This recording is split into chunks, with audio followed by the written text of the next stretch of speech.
Bien, seguimos en Agro y Algo Más y la risa es porque normalmente lo que se dice fuera de cámara es mucho más interesante de lo que decimos en cámara. Señor Dassi, ¿cómo le va? ¿Cómo anda? Muy bien, muy bien. ¿Cómo anda? Gracias por acercarse a los estudios de Televisora Regional Unimar, querido. Bueno, a ver, ¿con qué empiezo? Ahí están las manos más conocidas de la región, no se preocupe, que siempre me alcanza el agua y son las manos... Ahí estamos bien, ahí estamos bien. La primera vez, déjelo ahí nomás, es la primera vez que estoy más grandote que Dassi, así que déjeme así. Claro. Y cuando jugaba al bar. Claro, es la primera vez que estoy más grandote, ¿no? No.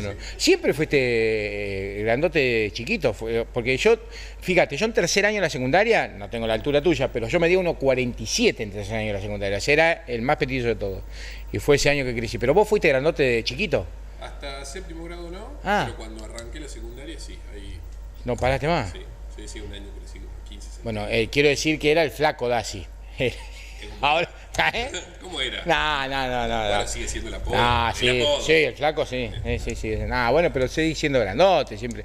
Pero bueno, ¿y tus hijos también dispararon para arriba? Los dos, ¿no? Sí. El más grande casi mi altura. Que está en Estados Unidos. Está en Estados Unidos, sí. Está jugando allá, ahora está justamente renovando la beca para los próximos 2 años, tratando de ver en qué universidad le toca.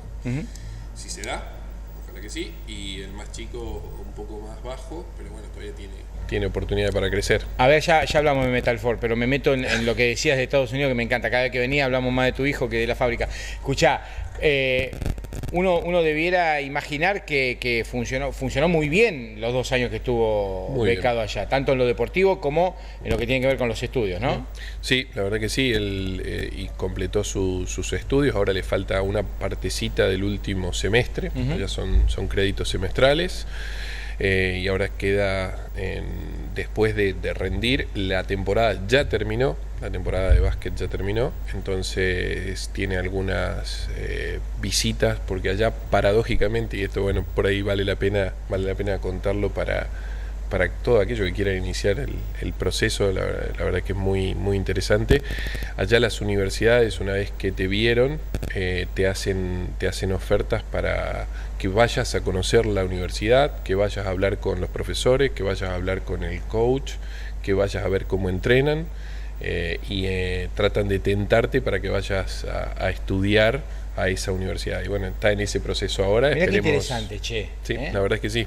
Pagan el pasaje de avión, te pagan una serie de cosas. Van captando jóvenes. Diferencia bastante con una universidad de acá. Así que está en ese proceso, veremos cómo le resulta, ¿no? Bien. Y el más chico, para que no se ponga celoso, porque va a ver la nota en YouTube o en algún lado lo van a... Está jugando en San Martín. Y el más chico está jugando en San Martín. Esta semana creo que va a estar ya debutando en primera. Estuvo un año largo, casi un año, largo año, vamos a poner en esos términos, con una lesión muy complicada. La verdad que fue para él un desafío enorme desde lo mental, que lo superó ampliamente, fue muy riguroso con su rehabilitación, con su entrenamiento, y hoy está en condiciones óptimas para jugar. Fantástico, un San Martín que está ganando más de lo deseado. Está mal lo que digo en la frase, está mal lo que digo en la frase, pero vos sabés que en ese tipo de liga, cuando empezás a ganar, te empiezan a mirar porque se agranda después los gastos. Pero muy bien San Martín. Sí, muy bien, la verdad que está haciendo un muy buen papel, así que ojalá que sigan por esa senda. La broma, para que entienda la gente, porque viste que después escuchan lo que quieren, es para los dirigentes que a veces se empiezan a preocupar cuando empiezan a clasificar y a ascender. Bueno, nos metemos en lo que viniste a hablar y a charlar, que tiene que ver con la actividad industrial. Primer punto, contame balance general de lo que fue un encuentro como Expo Agro en San Nicolás. Bueno, sin dudas que para nosotros era un desafío enorme ir a esta Expo Agro, porque desde el punto de vista del clima había una adversidad muy marcada, o hay todavía hoy un contexto muy complejo. Peleamos bastante desde los fabricantes y nosotros desde Metalfor en poder conseguir tasas adecuadas. Nosotros nos reíamos cuando nos sentábamos con los bancos, porque estábamos peleando con los bancos para conseguir créditos blandos para nuestros clientes, cosa que no es lo habitual. O sea, cada uno cuando va a un banco va a solicitar préstamos para uno, y en este caso nosotros solicitábamos para nuestros clientes, porque estamos convencidos que una tasa que esté por debajo del 50% en un contexto como el que hay hoy facilitaba la posibilidad de hacer negocios en Expoagro. Y se dio así. O sea, la verdad fue que si bien el clima no acompañó porque el calor fue sofocante, parecía que cada vez que te asomabas de la carpa entrabas al horno, pero literal. Nosotros creo que no sé los litros de agua que le hemos dado a la gente, a los clientes, a los amigos que nos venían a visitar, porque era muy, muy pesado, pero muy pesado el clima. Pero desde el punto de vista de los negocios habían aparecido tasas importantes. El Banco Nación salió con una tasa del 39%, del 39,5%, que generó una expectativa muy grande, si bien era por 25 millones para cada operación, o sea, tenía algunas limitaciones, pero esa tasa se terminó, se quedó sin cupo. La mayoría de los bancos estaban en tasas rondando al 50%, el mismo Nación cuando se quedó sin cupo se fue al 50%, que consideramos que para un crédito de largo plazo termina siendo una oportunidad financiera para aquel que toma una oportunidad de estas en un contexto donde, bueno, hoy se conoció el dato de inflación del 6,6%, una inflación proyectada de más del 100%, con una devaluación que acompaña a la inflación y una expectativa de salto cambiario frente a un proceso eleccionario. Entonces, desde todo punto de vista, es una oportunidad para tecnificarse. El contexto no está ayudando, eso está claro.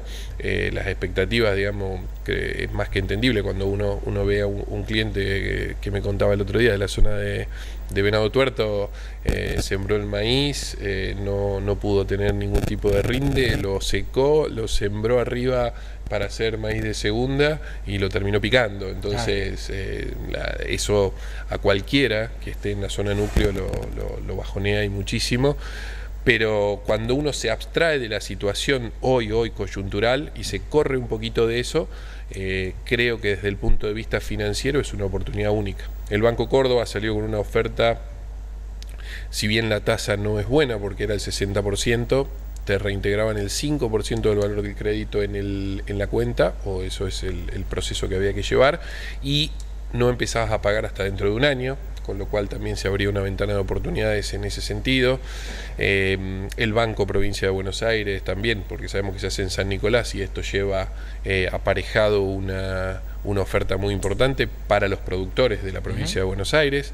Así que, bueno, todo eso facilitó el clima de los negocios. El año del que hablas vos, del año de gracia, termina siendo significativo porque te permite al que tiene recursos de última en ese año de gracia reinvertirlo y generar una utilidad financiera que le permita amortizar los intereses que te cobran totalmente, después. Claro. Totalmente. Sí, es como que vos, el producido de tu maquinaria, te empieza a generar el flujo de fondos positivo para poder pagar y hacer frente al préstamo que te está otorgando la posibilidad de comprar la máquina. Bien, hablaste del cupo, hablaste de las operaciones, y yo siempre digo que esas operaciones se comienzan en Expoagro y se concretan las semanas siguientes en la fábrica, en los bancos, en la aprobación de la carpeta, en un montón de circunstancias que se siguen dando después, ¿no? Totalmente de acuerdo. Ahí hay dos situaciones que me parece son importantes para marcar.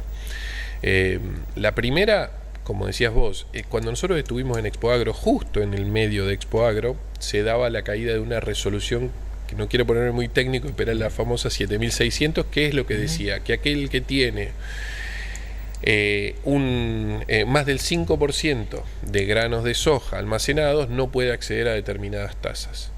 Todos estos créditos están bajo esta restricción. Entonces, como justo cae esa resolución, o sea, queda caduca, no se renueva, la expectativa era de que no se iba a renovar en este año o que por lo menos no se iba a generar eso. Bueno, nos enteramos ya al final de la Expoagro que se renovó y esto hace un poco peligrar aquellas operaciones que podíamos llegar a tener con el régimen este de créditos, porque es lo que vos decís, esas operaciones se concretan por una oportunidad financiera, esa oportunidad financiera abre todo un proceso posterior que es el armado de la carpeta, la presentación, el otorgamiento del crédito y como decimos nosotros, hasta que no se monetiza la operación, no se puede decir que está concretada. Ahora, esto vuelve a indicar, te lo voy a decir en en claro francés, que no se puede ser más boludo. O sea, a ver, digo, este gobierno va por un lado con Bataki de Mendiguren, ustedes los atacan, se reúnen, calor, logran la tasa para el cliente, y hay otro sentado en un escritorio en Buenos Aires que se puede hacer el dolobo y decir, bueno, lo dejo 6 o 7 días caído, que estos créditos entren, son 1.500 millones de pesos que teóricamente el Banco Nación, o más creo que... No, el Banco Nación puso a disposición 2.500, después 2.500 más a tasa del 39,5, y después se fue a casi 40.000 millones. Bueno, sí, casi 40.000 millones. 1.500 fue el Banco Córdoba. El Banco Córdoba fueron 1.500. 40.000 millones de pesos, me ha dado el dolobo, genera una reactivación, sin embargo, no. Técnicamente vuelve a cometer y se vuelve a pegar un tiro en los pies del gobierno para que todos estemos diciendo que resuelve una... O la reactivación de una resolución que prácticamente complica todo, ¿no? Sí, coincido en el análisis. O sea, cuando uno lo pone en perspectiva, esto no queda en manos del productor, porque tal vez uno dice, sí, pero el productor que puede tener esta situación o esta otra... La verdad es que derrame, recién estaba hablando con un colega y lo que le planteaba era que tal vez una buena resolución sea que aunque sea esta 7.600 quede desactivada o que no sea aplicable para la compra de maquinaria agrícola. Claro. ¿Pero por qué? Porque es un derrame instantáneo el que se produce en toda la cadena, en toda la economía. Sabemos que es un año difícil para la industria y mucho más difícil para el productor, ¿no? Esto está más que claro, y sabemos que el productor se recupera porque necesitan de la tecnología para recuperarse. Hablábamos con algunos clientes en el stand y nos decían, este año paradójicamente, cuando los insumos son caros, cuando los rindes no son buenos, es cuando más eficiente tenés que ser. Entonces, cuando más tecnología tenés que tener, cuando la máquina tiene que ser lo suficientemente productiva desde todo punto de vista, de que el costo del repuesto sea muy bajo, que la atención exista, que la posibilidad de la utilización, el costo operativo de la máquina sea acorde y que el incremento en el rinde que te pueda llegar a brindar sea muy bueno. Todo ese combo hace que alguien tome la decisión de cambiarla. No es que lo hacen simplemente porque tienen un crédito, sino que es un combo. Con esta restricción, a uno también sin duda es que le quita un poco más la posibilidad de acceder, ¿no? Y lo que tiene que entender la gente... Perdón. Dale. Sí. Pero aprovecho. Sí. Y una cosa más, este 5% en esta época del año es totalmente inviable, porque cualquier productor que empiece a cosechar va a tener más del 5% de su stock proyectado del año, ¿no? Absolutamente. En esta época. En esta época. Más allá de que los rindes no son buenos y lo demás, eso está claro, ¿no? Bien, pero yo te decía que lo que tienen que entender, sobre todo la gente que está viendo el programa, es el efecto multiplicador que tiene la industria. Totalmente. Que es absolutamente permanente y que deriva de la actividad, ¿no? Eso es lo que hablábamos con el tema de lo del derrame. O sea, cuando a veces te sentás con algún funcionario y se pone a analizar y te dicen, no, pero la baja que nosotros podemos llegar a tener en las proyecciones de la cosecha la podemos subsanar con el menor costo de la energía que tenemos que importar y con algún préstamo del exterior. Perfecto. Eso desde lo macro y eso desde lo del bolsillo del gobierno. Claro, ahora, cuando nos corremos de esa situación y nos venimos exactamente a lo que pasa en una ciudad como la nuestra o en cualquier lugar donde haya una cadena productiva, empieza a pasar una cosa totalmente diferente. ¿Por qué? Porque la falta de ese dinero hace, y el otro día sacábamos la cuenta, ¿cuántos camiones menos hay que van al puerto? ¿Cuántos fletes menos se van a facturar? Tremendo. ¿Cuántas cubiertas menos se van a gastar? ¿Cuántos repuestos de camiones menos se van a usar? ¿Cuántos servicios de camiones menos se van a hacer? Claro, entonces, ¿cuánto aceite menos se va a... ¿Combustible? Entonces, cuando vos lo pones en perspectiva, vos decís, che, no es solamente el dinero, sino es todo lo que derrama ese dinero. Y si te corres a la industria, pasa lo mismo. Claro. Esa cantidad de máquinas que no se va a vender, automáticamente es... empleo genuino que se le está dando a la gente, son horas extras, son posibilidades de hacer un service de una máquina, tener en actividad un montón de gente que va correlacionada con la actividad. Y además cometemos el error muchas veces de contar la cantidad de empleados por industria, y lo que hay que también contar es la tercerización de trabajo que se hace, que es infernal. Por supuesto. Nosotros no podríamos hacer todo lo que hacemos si no tendríamos talleres tercerizados, y aparte hay piezas que directamente nosotros no tenemos la capacidad industrial para hacerla. Entonces, desde ambos lados, vos generás y derramás en terceros la posibilidad de empleo genuino, que en definitiva es lo que necesita Argentina, ¿no? En este país, donde yo digo siempre que es maravilloso por los recursos naturales, por las condiciones, así vivimos en un electrocardiograma, ¿no? Posiblemente el 2024, con la normalización de lluvias, tenemos hablando de récord de cosecha, de estas cuestiones, pero hoy, desde la dirección de una empresa o de un grupo económico como Metalfor, es un año para ajustarse los pantalones y ver qué va pasando, ¿no? Esa es la realidad.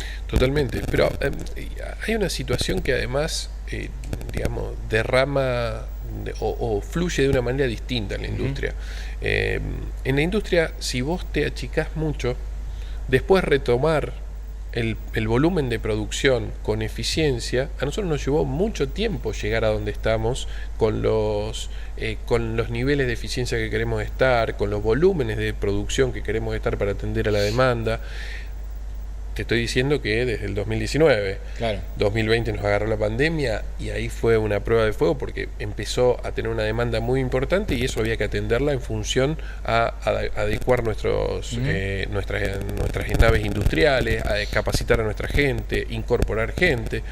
Toda esa situación, desarmarla y volver para atrás, cuando viene, ojalá que el 2024 pase eso que todos estamos esperando, que haya un récord de cosecha, lo más probable es que la demanda empiece a tirar y nosotros no vamos a estar preparados. Claro. ¿Por qué? Porque cuando vos desarmaste tu actividad no la podés rearmar tan rápidamente. Y el costo que vas a analizar vos cuando estés en tu escritorio de haberte achicado en el 2023, o sea, tenés que buscar el justo equilibrio de que no te cueste en el 2024 el achicamiento del 2023. Correcto, es muy muy difícil. Y no solamente muy difícil, digamos, desde la posición en la que hay que tomar decisiones, sino también hacérselo entender a toda la cadena productiva que vos tenés atrás y a las entidades financieras también, porque cuando vos te sentás y planteás esta situación, decís, che, pero nosotros lo hacemos por esto y por esto. Entonces, ¿por qué? Justamente porque vos confiás en decir, es probable que yo tenga una sobreoferta en un determinado punto, pero esa sobreoferta me va a permitir a mí trabajar tranquilo en el 2024, si no vamos a estar complicados en ese Dos temas, búsqueda de mercado externo, no se compensa el mercado interno, hay que explicarle a la gente esto, porque excepto Argentina, que no saca la ley de maquinaria agrícola nacional, el resto del mundo es proteccionista. Así es. ¿Viste? Porque de todo el mundo globalicémonos, abrámonos al mundo, y el mundo es globalizado para lo que le conviene y cerrado para otro. Lo podés explicar de esta manera, ¿no? Así es, sí, sin dudas. Nosotros, digamos, nuestro principal socio acá es Brasil, dentro del Mercosur, y por supuesto que, lo decimos por Metalfor puntualmente, Metalfor tiene que tener una industria en Brasil para poder vender un bien como una maquinaria agrícola de origen brasilero. Si no, no puede vender y acceder a las tasas, que esto es lo que discutimos siempre. Claro. Estos 2.500 millones que hablábamos antes, que pasó en 2 etapas, o los mismos 1.500 que puso el Banco Córdoba. Sí. ¿Por qué? Porque el Banco Córdoba, ¿a quién se los dio esos 1.500 millones? A FAMAC, ¿y a quién más? A CNH. Claro. Entonces vos decís, estamos financiando con el esfuerzo de todos el ensamble. Un subsidio de Con la todo provincia, ni siquiera es un ensamble, porque No. podemos discutir un rato qué es por eso, ensamble y qué no. sí. Pero, digamos, cuando uno mira esa perspectiva, es decir, le voy a depositar el 5% de los recursos del Estado a una empresa que no tiene la generación de empleo que tiene una industria de cualquiera, no estamos hablando de Metalfor solamente, ¿no? De cualquiera de los asociados que puede llegar a tener a FAMAC en este caso. Entonces, bueno, y esto mismo nos pasa con el Banco Nación, y esto mismo nos pasa con la mayoría de los bancos, donde te equiparan en iguales condiciones. Y esto no quiere decir que estamos en contra de la maquinaria agrícola importada, está perfecto. ¿Sí? Y está perfecto que el campo se pueda tecnificar. Lo importante de esto, a tener muy muy en claro, es que no podemos atender igual a alguien que genera empleo y que tiene los costos de Argentina, porque convengamos que nosotros, si importáramos una máquina de Brasil, nos costaría la mitad. Claro. Así de simple lo digo.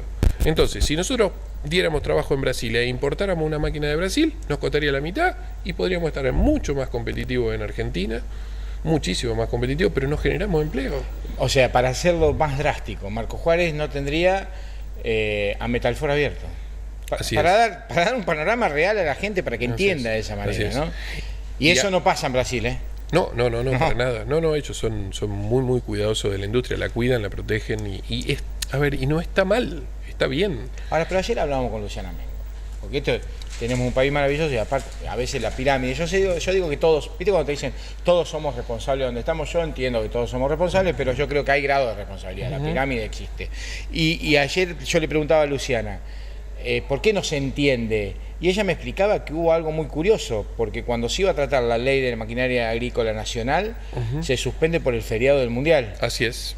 ¿Y qué pasó? Pasó al número 90 de nuevo, o sea, porque no se trató ese día, no se trató nunca más. Sí, aparte, bueno, acá hay cuestiones políticas en las cuales entiendo menos, menos que vos seguramente, pero no, una de las cuestiones que estuvo pasando con eso es que el proyecto de ley perdió estado parlamentario, sí. Con lo cual tiene que recuperar el estado parlamentario, tiene que tener un dictamen positivo, y convengamos que estamos en un año eminentemente eleccionario, donde las pujas de poder van a hacer que esa ley quede archivada.